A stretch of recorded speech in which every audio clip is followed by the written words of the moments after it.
Bien, voy a bajar un poquito, esto está muy alto. La predicación del día domingo se denominó La importancia y trascendencia del amor. El texto bíblico, primero a los Corintios, capítulo 13. Todo el capítulo 13 que tiene 14 versículos, fue lo que estuvimos viendo el día domingo. Y bueno, vamos entonces a ir viendo el primer punto de la predicación y vamos a resaltar algunas cosas importantes de manera más práctica. El nombre del primer punto es el amor, la única motivación que Dios aprueba. Y esto está entonces en los tres primeros versículos que yo les explicaba un poco el domingo, constituyen una hipérbole. La hipérbole es una exageración, un instrumento, podríamos decir, de la literatura, y significaba, ¿no? O significa más bien tirar más allá del blanco, etimológicamente. Pero la hipérbole no tiene la intención de mentir, sino de exagerar para subrayar, para dar énfasis al pensamiento. Y eso es lo que nosotros vemos precisamente en los primeros tres versículos, porque las declaraciones que utiliza el apóstol Pablo claramente son declaraciones exageradas, hiperbólicas, literalmente, para demostrarle a los corintios lo lejos que ellos estaban, ¿no? Del propósito de los dones y demás. Vamos a leer entonces los tres primeros versículos y luego vamos a ir haciendo algunas anotaciones a eso. Si yo hablara lenguas humanas y angélicas, pero no tengo amor, he llegado a ser como metal que resuena o címbalo que retiñe. Si tuviera el don de profecía y entendiera todos los misterios y todo conocimiento, y si tuviera toda la fe como para trasladar montañas, pero no tengo amor, nada soy. Si diera todos mis bienes para dar de comer a los pobres, y si entregara mi cuerpo para ser quemado, pero no tengo amor, de nada me aprovecha. Esas entonces son las tres declaraciones que hace el apóstol en este sentido, ¿no?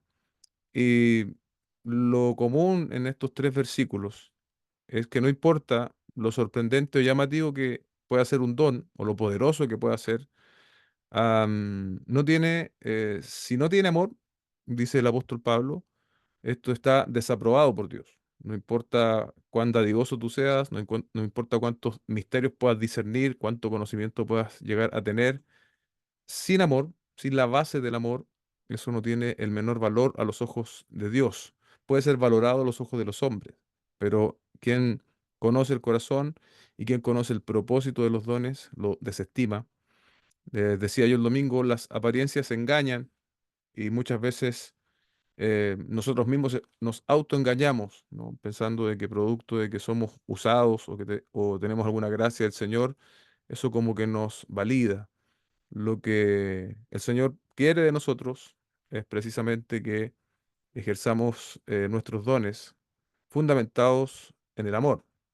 Por lo tanto, una pregunta que todos tenemos que hacernos es qué es lo que a nosotros nos impulsa a servir.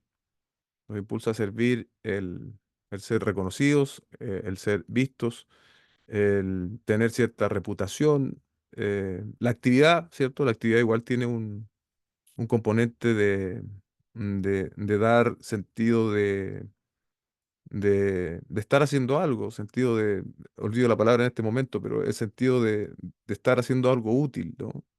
También eso lo proporciona el don. Y eso no está mal, pero si esa es la motivación por la cual estamos sirviendo, claramente estamos desviando también el camino.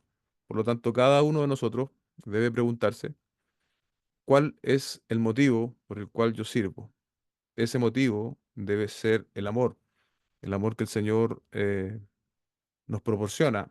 Y, y ese amor entonces nosotros debemos reflejarlo también a los demás. Yo leí varios pasajes de Juan. En esta oportunidad solo quiero recordarles Juan capítulo 13 verso 34 y 35. Juan capítulo 13 verso 34 al 35. Dice así el texto, un mandamiento nuevo les doy, que se amen los unos a los otros, como yo los he amado, así también se amen los unos a los otros. En esto conocerán todos que son mis discípulos, si tienen amor los unos a los otros. Es muy claro lo que el Señor aquí está diciendo, ¿no? Es tan fundamental esto del amor que el Señor Jesucristo dice que va a ser un sello distintivo entre sus discípulos. Y nos tenemos que preguntar cuánto de este sello hay en nosotros, cuánto de este sello estamos nosotros viviendo, manifestando constantemente. Entonces está muy claro, ¿no? Volviendo otra vez a 1 Corintios 13, en estos tres primeros versículos, tenemos nosotros esta necesidad de someter a prueba a nuestras motivaciones a la hora del servicio. Y yo pensaba en esto, ¿no? Porque quien hoy día está sirviendo de cualquier forma, hermano, no piense usted solamente que se sirven al Señor predicando o participando en la adoración o en los equipos. No, hay diversas formas de servir al Señor. Lo hemos dicho en otras oportunidades también. Cuando usted se preocupa por alguien, cuando usted llama a alguien, usted también está sirviendo al Señor. Cuando usted colabora, por ejemplo, en en la canasta de provisión, cuando usted a lo mejor tiene la oportunidad también de bendecir a un hermano, todas esas son formas de servicio y en todas esas formas de servicio nosotros tenemos que pedirle al Señor que nos muestre con objetividad qué nos está motivando, porque tal como yo titulé este primer punto, si no estamos motivados por el amor, estamos desaprobados por Dios. Y, y la otra pregunta, ¿no? Que también tiene sentido, ¿qué pasa con aquellos que no quieren servir? Eh, como que están, como decimos acá en Chile, taimados, sin atreverse a servir. Hemos hablado también de esto en otras reflexiones, a veces producto, ¿no? De las decepciones, de las traiciones, de los desacuerdos, en fin. Entonces, aquí lo medular y lo importante es que hemos recibido el amor del Señor y ese amor entonces nos debe impulsar a nosotros a querer servir y amar principalmente, en primer término, a amar a los demás. Y luego entonces que nosotros amemos, vamos a poder servirles con el don que Dios nos ha dado de la mejor manera. A veces nosotros, los creyentes, anteponemos los dones al amor. Y yo creo que por eso experimentamos tanta frustración y tantos problemas eh, en la iglesia, en general digo, ¿no? Porque cambiamos el orden de las cosas. Lo que Pablo está diciendo, lo que el Señor a través de este escrito inspirado está diciendo, es que el amor debe ser la prioridad. Si nosotros sentamos nuestros dones sobre el amor, sobre este fundamento, entonces estos estarán cumpliendo su propósito. Y no solo estarán cumpliendo el propósito, sino que estarán modelando nuestra forma de servicio a lo que el Señor ha proyectado, a lo que el Señor ha diseñado, ¿no? Imagínate cuando nosotros servimos por amor, eso da un orden, da un cauce a lo que nosotros hacemos. Así que bueno, ese es el primer punto y esa es un poquito la aplicación que yo quisiera destacar. Dejo ahora también a mis hermanos para que puedan compartir. Buenas noches, Iglesia. Sí, definitivamente nuestra motivación para servir a Dios, ¿cierto? Y a mis hermanos en el don que el Señor me ha dado debe ser siempre el amor, como lo enseña la palabra de Dios. Pero yo debo entender que yo no puedo producir amor en mí mismo. Yo necesito una fuente de donde beber de ese amor. Y esa fuente, obviamente, esa fuente inagotable es Dios, ¿cierto? Porque si yo no bebo de ese amor, si no me estoy alimentando del Señor, mis motivaciones pueden empezar a cambiar, ¿cierto? Sin darme cuenta. Quizá ahí cuando en ocasiones decimos, no sé, que estamos cansados de servir o nos molesta cuando alguien nos responde al servicio de la manera que yo pienso que debiera responder. O en ocasiones también queremos ser vistos, ¿cierto? O buscamos protagonismo. Cuando eso pasa es porque ya perdimos el rumbo, ¿cierto? Cuando eso comienza a pasar es porque mi motivación ya no es el amor. Mi motivación se contaminó y eso sucede a veces sin darnos cuenta.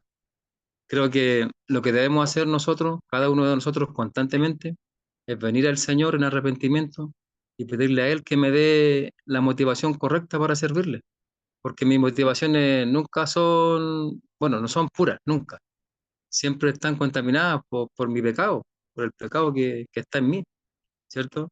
Entonces, venir al Señor para que mis motivaciones sean purificadas, que mi amor por Cristo, mi amor por su obra también pueda crecer, para que así mi servicio al Señor sea un servicio que realmente le honre.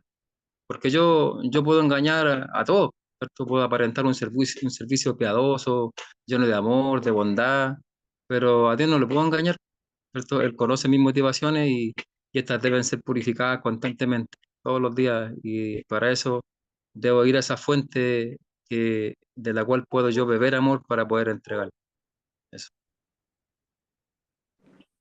Amén. Buenas noches, iglesia.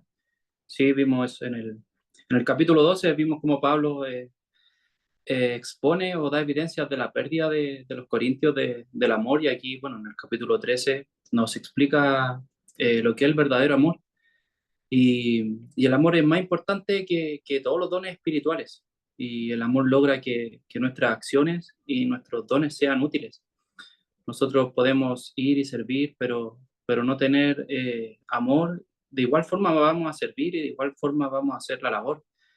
Pero sin embargo es distinto al hacerlo con amor, y tal como decía mi hermano, debemos recurrir al amor del Señor y debemos pedirle al Señor que nos dé amor. Siempre, siempre nos hace falta al transcurso de nuestros años en el servicio o los quehaceres que cada uno de ustedes y yo hago. A veces perdimos el rumbo, a veces lo hacemos porque solamente hay que hacerlo, pero también debemos pedirle al Señor que nos ayude a hacerlo con amor y a entender de que es para Él, de que debemos también glorificarle en todo lo que hacemos. Amén. Gracias, hermanos. El segundo punto, la manifestación del amor, y eso lo vimos en el verso 4 al 7. El verso 4 dice, el amor es paciente, es bondadoso, el amor no tiene envidia, el amor no es jactancioso, no es arrogante. Vimos también el domingo, ¿no? ¿Qué significaba que el amor era paciente o es paciente y qué significaba que es bondadoso? Em, Ambos atributos, ¿no? Dicen relación con Dios mismo. O sea, ¿quién mejor que Dios nos muestra su paciencia y misericordia hacia nosotros? ¿Quién mejor que Dios nos muestra su bondad hacia nosotros también? Y lo que nos corresponde es entonces mostrar, ¿no? De esa paciencia y de esa bondad que son muy necesarias en la vida de la iglesia, de cualquier iglesia local, obviamente incluida la nuestra. Si no tenemos paciencia, si no ejercemos bondad, definitivamente va a ser muy difícil que nosotros cumplamos con el propósito con el cual Dios nos ha llamado de manera específica como iglesia local. Em, Esto obedece a problemas dentro de la iglesia corintia. Cuando decimos, por ejemplo, que el amor es paciente y es bondadoso, en la propia experiencia corintia se mostraba la impaciencia, ¿no? Se mostraba en cierto modo, la maldad, la no bondad de algunos de sus miembros. Entonces, la paciencia la veíamos allí en 1 Corintios 14, 29, 30, donde Pablo viene entonces a ordenar la práctica de la profecía, porque precisamente se daba eso, de que no se esperaban, de que cada uno quería estar por sobre otro. Entonces el apóstol Pablo viene a ordenar esto, a decir, hágalo de esta forma. Y toda iglesia local, por cierto, incluidos nosotros, necesitamos cultivar la paciencia, pedirle al Señor que nos haga más pacientes. Y esto es una muestra de este camino más excelente que el apóstol Pablo nos está enseñando, ¿no? El amor es paciente. Entonces, podríamos nosotros decir mil cosas, mil palabras respecto de lo que es el amor, pero si no lo demostramos, por ejemplo, siendo pacientes los unos con los otros, tenemos solo una buena teoría, pero no tenemos la evidencia real del amor de Dios en nosotros. Debe ser, por lo tanto, un sello distintivo de nosotros como creyentes, el mostrarnos tanto la paciencia como la bondad, ambos, ¿no? Listados como parte del fruto del Espíritu en Gálatas. Y ahí se produce entonces algo muy interesante entre lo que son el fruto del Espíritu y por otro lado los dones espirituales. El don es un regalo, ¿no? De parte de Dios para nosotros, el fruto del Espíritu es el tránsito que todo creyente eh, debiese andar. Y ese tránsito lo va haciendo gradualmente a la imagen de Cristo, lo va transformando a la imagen de Cristo.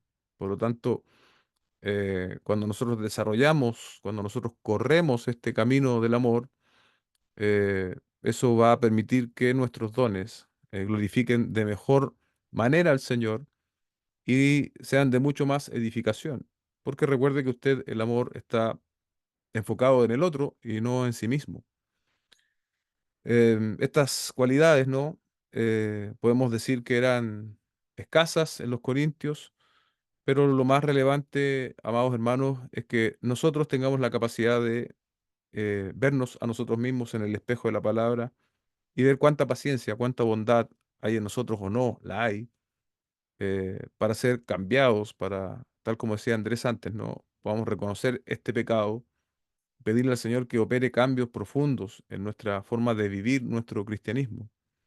Luego añade en el verso 5 que el amor no se porta indecorosamente, no busca lo suyo, no se irrita, no toma en cuenta el mal recibido. Ese no tomar en cuenta el mal recibido hace alusión a una libreta de anotaciones.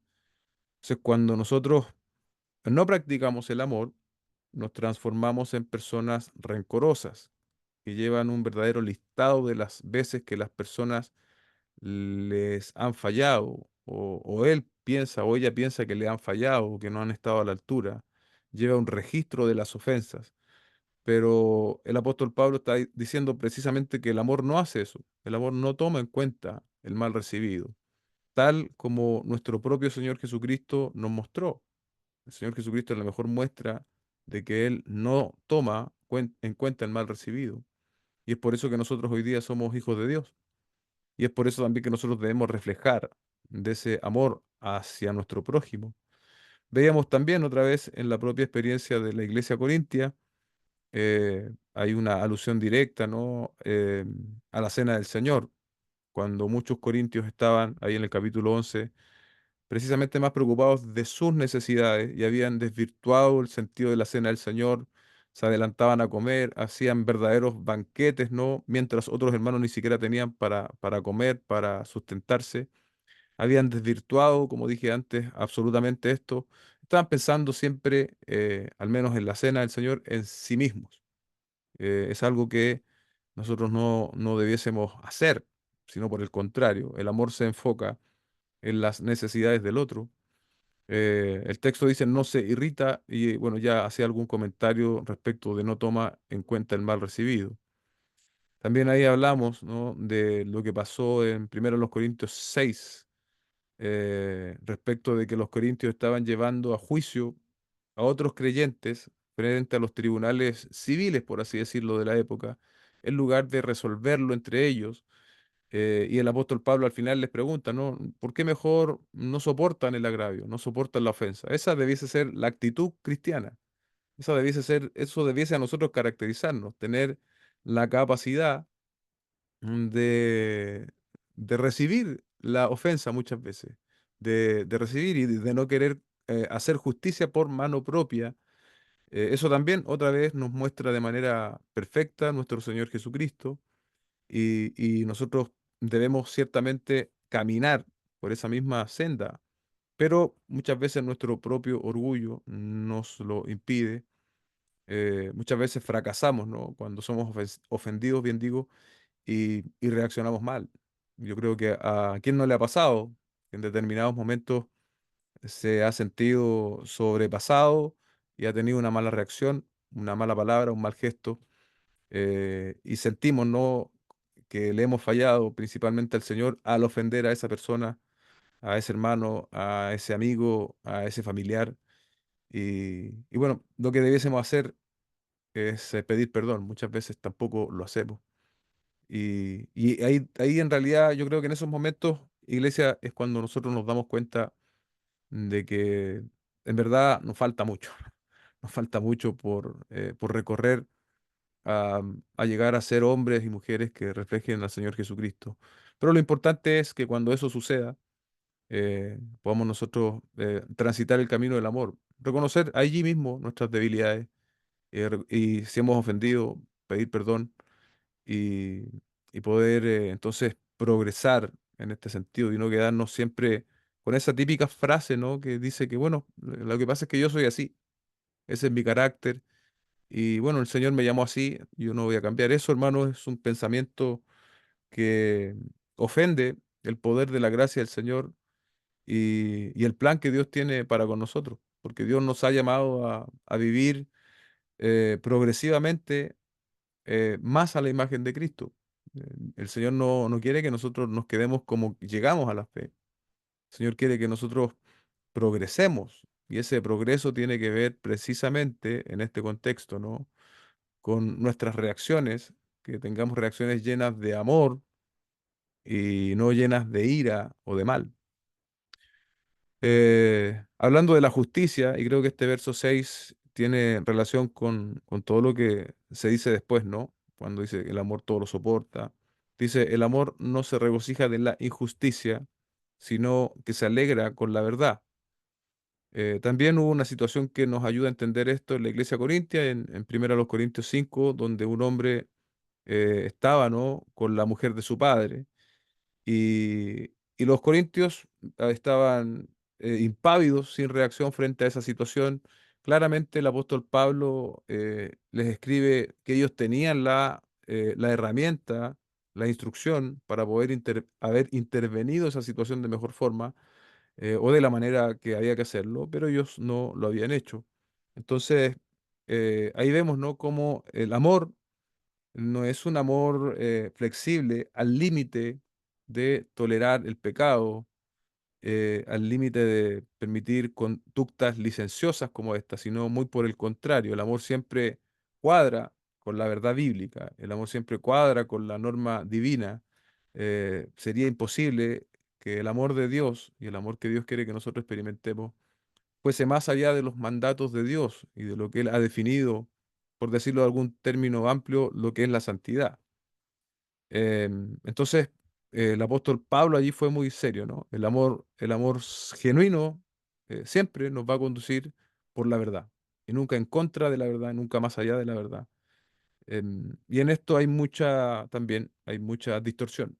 Entonces, en nombre del amor vemos cosas lamentables aún dentro de las iglesias.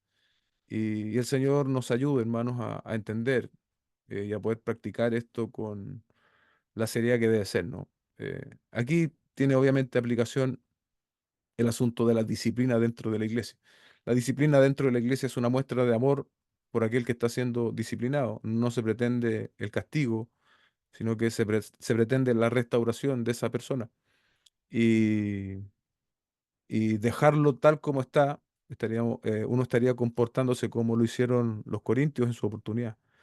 Entonces, es muy necesario entender esto y se relaciona, decía yo antes, con el verso 7 porque también nos permite interpretar todo con mayor claridad. Todo lo sufre, todo lo cree, todo lo espera, todo lo soporta.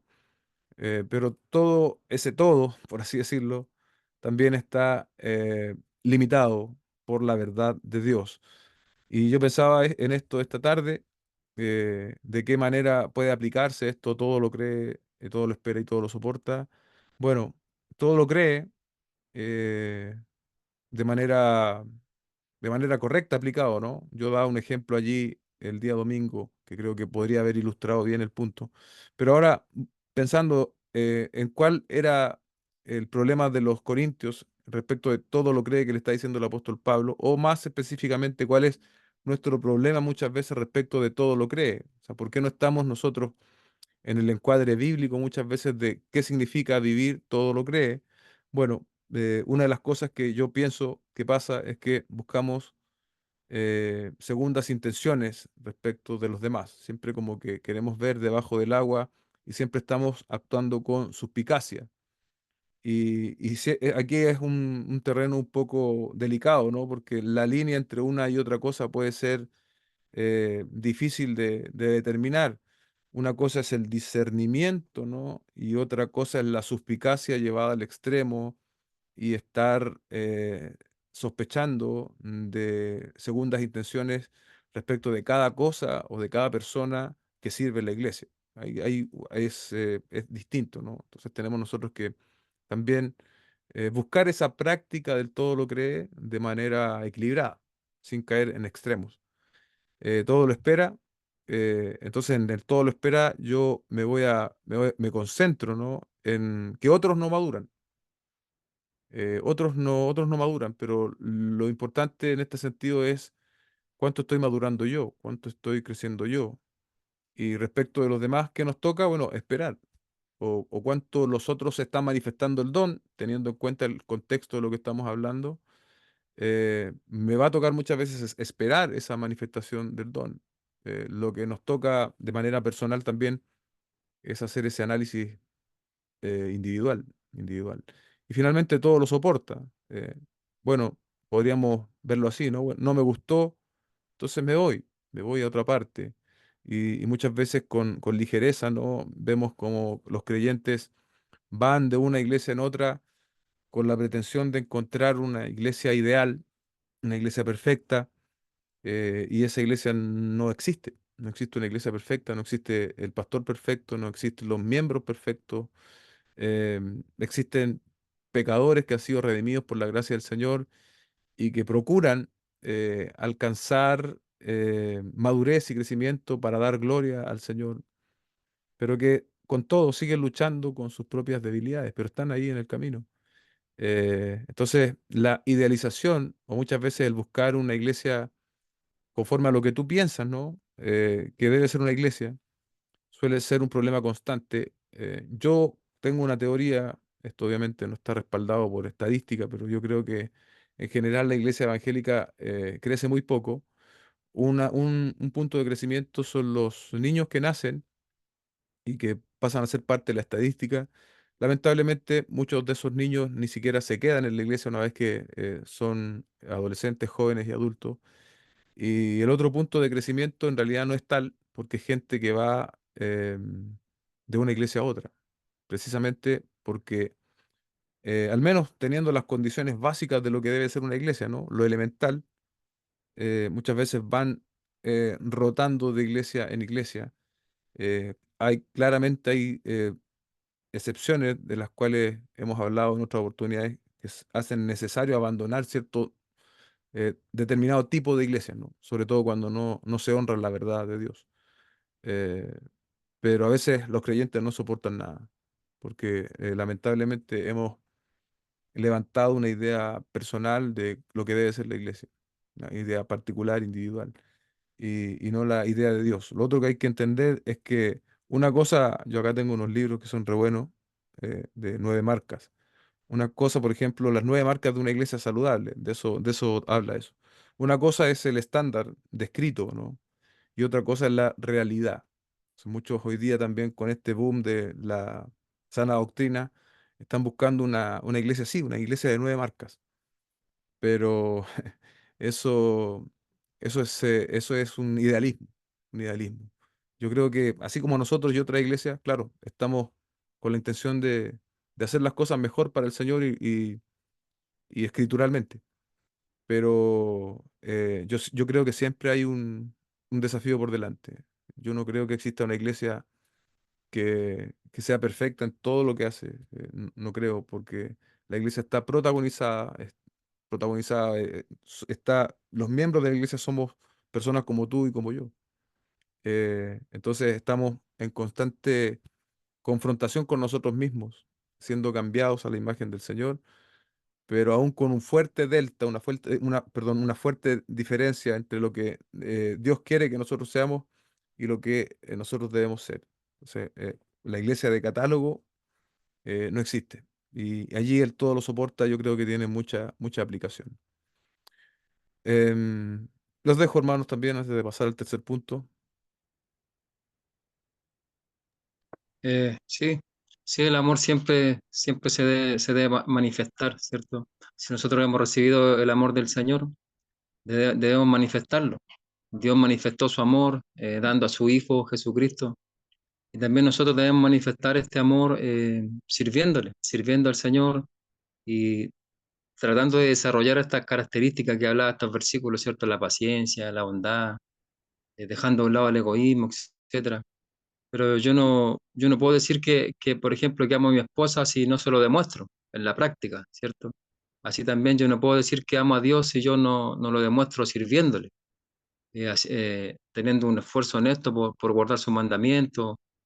Pero muchas veces nosotros, yo pensaba, no podemos manifestar el amor al Señor ni a la iglesia. Eso pasa porque nosotros nos amamos mucho a nosotros mismos. Eh, Estamos tan preocupados de nosotros, de nuestro bienestar, que no podemos manifestar el amor por otro. Y pasa en la práctica cuando, no sé, falta un hermano a la iglesia y bueno, acaso me acuerdo de mandarle un mensaje, a veces no lo hago y eso porque me falta amor. No, estoy preocupado de mí, de mis problemas, de lo que tengo que hacer, de programar mi semana, que al otro día, el día lunes, hay que trabajar y el hermano quizás está mal y nadie lo llama, nadie le manda un mensaje y yo soy parte de esos que no han llamado, que no han preguntado y bueno, debo arrepentirme. Cuando nos comparamos con Cristo en su amor, en su entrega, en su pasión, quedamos completamente avergonzados, ¿cierto? Y creo que eso es lo que tenemos que hacer, compararnos con Cristo, avergonzarnos, arrepentirnos delante de Él y pedirle a Él que nos ayude a cambiar. Todos nosotros, todos los que estamos aquí, a todos nos falta amor, a todos. Y debemos ser lo suficientemente humildes para reconocerlo, porque si yo me creo muy bueno, creo que estoy bien en esto del amor, yo que yo amo a la gente, difícilmente voy a poder mejorar.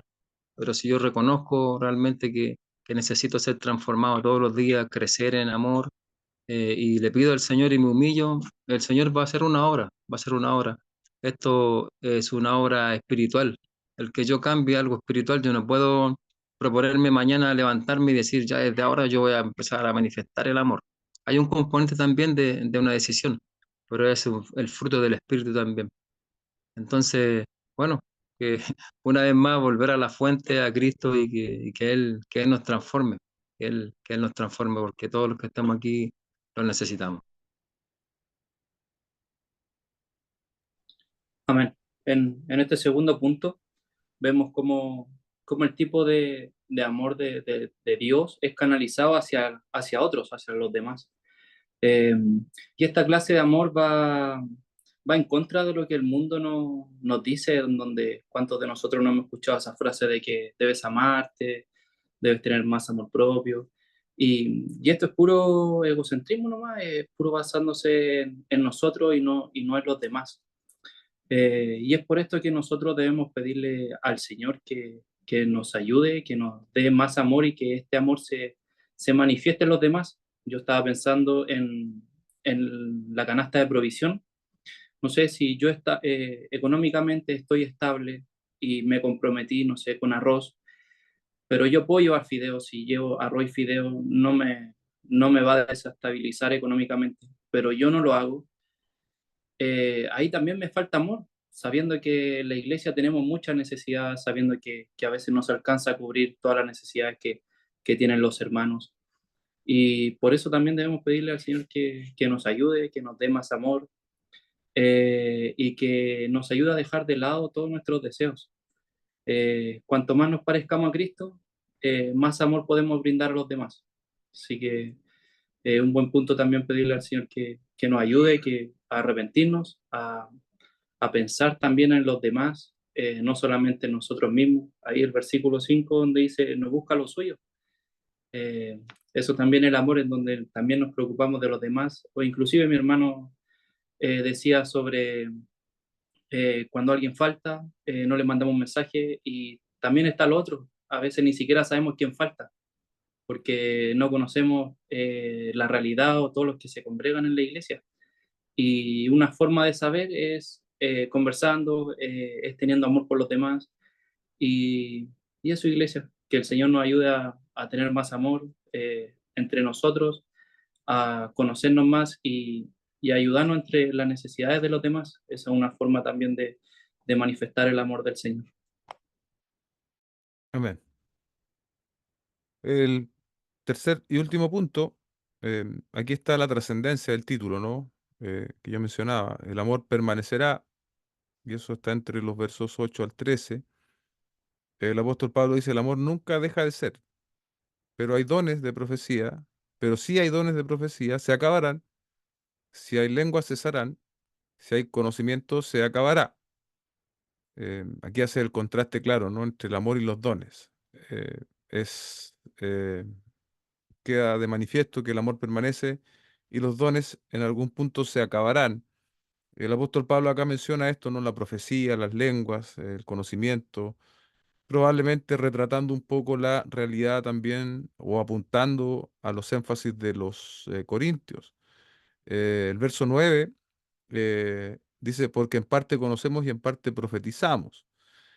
Como lo traduce la NBI, porque conocemos y profetizamos de manera imperfecta, ¿no? Una clara alusión a nosotros mismos hoy. O sea, no tenemos un conocimiento cabal aún de lo que Dios nos ha revelado, aún de lo que está en la Escritura, y aún el hombre más capaz de poder entender la Escritura no llega a un conocimiento pleno de todo lo que la Escritura enseña. Y en parte yo pienso, ¿no? Que aquí está una explicación de por qué aún dentro del mundo de sana doctrina hay diferencias que a veces polarizan ciertos grupos, ¿no? eh, Respecto de la escatología, respecto de la teología pactual o el dispensacional. Es precisamente por eso, es porque conocemos y profetizamos de manera imperfecta. Pero va a llegar un día, y ese día lo veíamos el día domingo, ¿no? Cuando el Señor Jesucristo vuelva por su iglesia. eh, Ahí ya el conocimiento será todo lo perfecto que nosotros vamos a poder tener en un cuerpo glorificado. Dice el verso 10, pero cuando venga lo perfecto, lo incompleto se acabará. Lo incompleto se acabará. Allí ya no habrá necesidades de dones, ni de estos dones que nombra el apóstol Pablo, y ni siquiera de los dones que hoy día son los que nosotros vemos con mayor claridad, ¿no? Y acá en el verso 11 y 12, el apóstol Pablo hace esta analogía, ¿no? Esta comparación para decir que cuando yo era niño, hablaba como niño, pensaba como niño, razonaba como niño, pero cuando llegué a ser hombre, dejé las cosas de niño, porque ahora vemos por un espejo veladamente, pero entonces veremos cara a cara. Ahora conozco en parte, pero entonces conoceré plenamente como he sido conocido. Eh, el espejo, ¿no? Yo se lo decía el domingo, como nosotros lo conocemos hoy, es algo del siglo XIII recién. Y el apóstol Pablo acá hace alusión a un espejo mucho más rudimentario, donde la imagen era una imagen bastante distorsionada, imprecisa, y por eso dice eso. Entonces, la imagen que nosotros llegamos a tener, la comprensión que nosotros llegamos a tener es de ese tipo. ¿Quién es ese niño? Bueno, ese niño es nuestro estado actual, incluso hoy. Y entonces tenemos que reconocer esas limitaciones también en el ejercicio de dones que nosotros podemos llegar a ejercer. Y, ¿Y cuándo entonces será cuando veremos plenamente cómo hemos sido conocidos? Cuando nuestro conocimiento será, como yo decía antes, el mejor conocimiento que pueda darnos un cuerpo glorificado.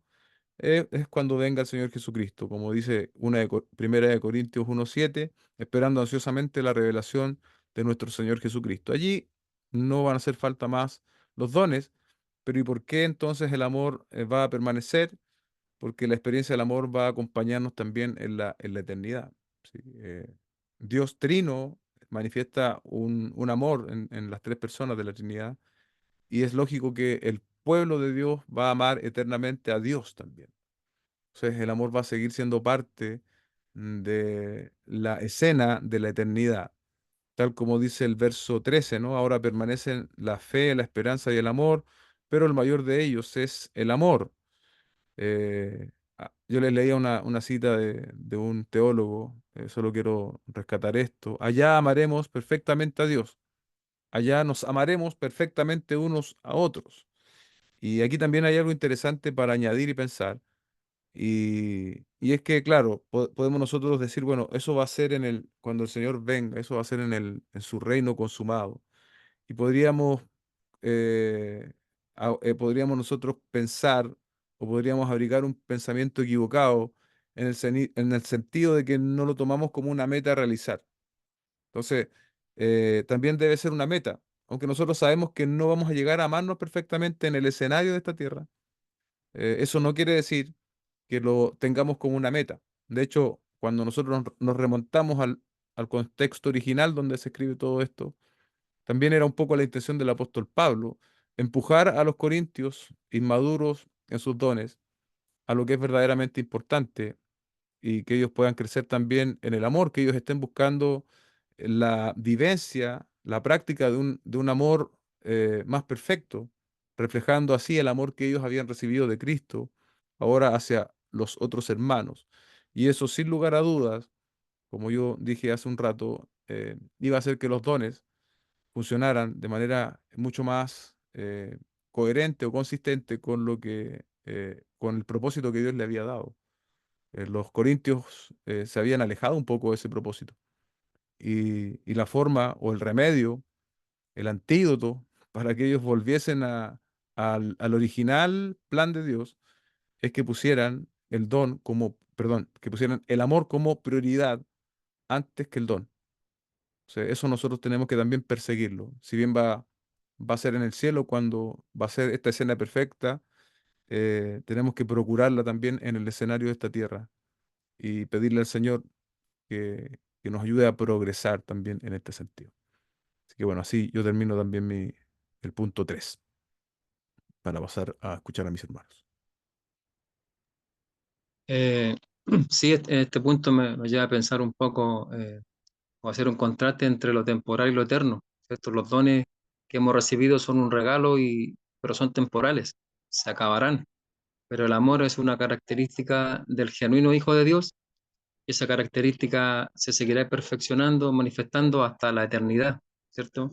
El don no necesariamente es sinónimo de madurez, pero el amor es una evidencia de que realmente estoy madurando, ¿cierto? Cada uno de nosotros hoy, como bien decía el pastor recién, no nos amamos de forma perfecta, amamos de forma imperfecta, pero no poder, por eso yo debo conformarme, sino que yo debo pedirle al Señor que me dé más amor para entregar. Yo no puedo esperar entrar en la eternidad para que mi amor sea perfeccionado. Y mientras tanto que estoy aquí en la tierra, no amar a nadie, ¿no? Mi amor debe ir creciendo poco a poco, conforme pasan los años, para que finalmente sea perfeccionado en el cielo. Una vez más, me lleva a concluir esto que yo debo volver siempre a la fuente, donde podemos adquirir este amor para poder amar, para poder entregarlo, y esa fuente es Dios mismo. Y es a Él a quien debemos venir todos los días. No, no hay otra forma de crecer en este sentido, de poder ser un hombre o mujer de Dios que manifiesten el amor de Dios, sino yendo al Señor todos los días y pidiéndole a Él que me transforme. Amén. Amén. Finalmente, bueno, como vimos ya aquí en este capítulo 13, vemos cómo los dones pueden ser usados sin amor. Y cuando eso sucede, esto no tiene mucho valor, no tiene mucho sentido. La esencia de 1 Corintios 13 es el amor y es buscar el bien de los demás, no el nuestro solamente. Y una persona que refleja el amor de Dios eh, se da por otros, en lugar de ejercer nuestro propio amor para nuestro propio beneficio, sino que debemos pedirle al Señor que nos ayude a amar a nuestro prójimo, a amar y amar sin esperar nada a cambio. Amar inclusive a quien sabemos que quizá en algún momento habló mal de nosotros, nos pudo hacer daño, o con algún hermano que quizá no tenemos tanto feeling, aún así debemos amar y debemos pedirle ayuda al Señor porque esto naturalmente no se nos da. Nosotros necesitamos de Él para poder amar y eso, iglesia, que el Señor que nos ayude y que ese amor pueda ser aplicado en nuestra vida y pueda ser reflejado también en nuestro diario vivir. Amén. Vamos a orar, iglesia, para entregar este tiempo de reflexión en la palabra. Padre, te damos gracias por esta oportunidad que tú nos regalas de poder reunirnos por esta plataforma. Hoy día el tema, Señor, es un tema muy alto, muy sublime, eh, que por momentos incluso se nos puede tornar inalcanzable, Señor. Pero aquí está aquí en tu palabra, Señor, está en medio de una enseñanza muy controvertida, Señor. Y no es accidente, Señor. Y es que no importa, Señor, la naturaleza del problema en una iglesia, lo que debe primar siempre es el amor. Y por lo tanto, ayúdanos, Señor, como parte de esta iglesia local, a poder manifestar de manera clara el amor los unos por los otros. Primero, Señor, saca de nuestros ojos ese velo que muchas veces nos impide mirar de manera clara el amor que tú nos has dado a través de Cristo. Creo que eso es lo primero que tiene que suceder en nosotros. A veces nos ponemos insensibles a la obra de Cristo a nuestro favor, como si ya casi la mereciéramos, como que la hemos ganado, como que no es del nada impactante. Pero, Señor, remueve esa venda, remueve ese sentimiento, Señor, de conformidad respecto de tu obra y enséñanos una vez más a asombrarnos, Señor, a asombrarnos de esta gracia tan abundante que tú nos has dado a través de tu Hijo Jesucristo. Una vez sorprendidos, una vez agradecidos, Señor, eh, naturalmente querremos, Señor, amar a los demás. Te pedimos, Señor, que hagas esa obra en nuestros corazones, Señor. Una obra profunda, Señor, en la cual nosotros también podamos hacer un reflejo del amor que tú tuviste por nosotros con los demás, Señor. Te bendecimos y te adoramos en el nombre de nuestro Señor Jesucristo. Amén y amén.